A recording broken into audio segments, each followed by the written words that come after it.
The Sizzle season patch is out for Splatoon 3. I've already talked about all the changes happening to Salmon Run, but in this video we'll check all the major changes with side-by-side comparisons like I promised and we did with previous updates. So with that said, let's get started.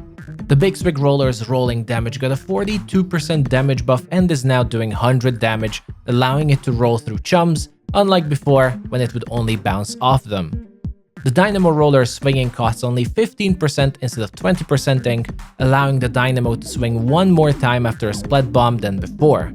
Additionally, the Dynamo Roller got a 33% ink efficiency buff to its rolling, allowing it now to roll more than 5 seconds longer than before, giving it more mobility, power, and just overall make it an even better supporting weapon for Salmon Run.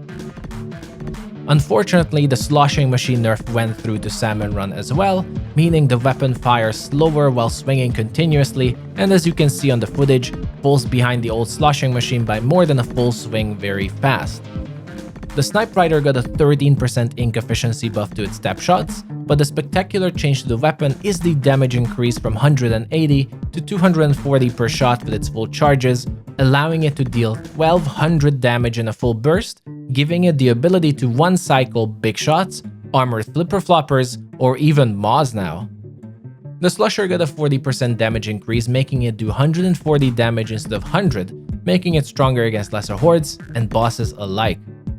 The Tent Umbrella became one of the best weapons in Salmon Run with Sizzle season, as the damage increased to 360 from 245 with a single shot, now allows you to one-shot steelheads, two-shot bosses, or splat big shots with just 3 shots and a canopy bump at the end, as the canopy also deals 150 damage now instead of 100. The Undercover Umbrella also deals 150 damage instead of 120, and its canopy 50 damage instead of 40, overall increasing its burst DPS by a lot, as you can see, against both Quahawks or bosses, but most importantly, the Undercover can now split Glowfly chums during Rush Wave, making it one of the better weapons to handle this special Night Wave.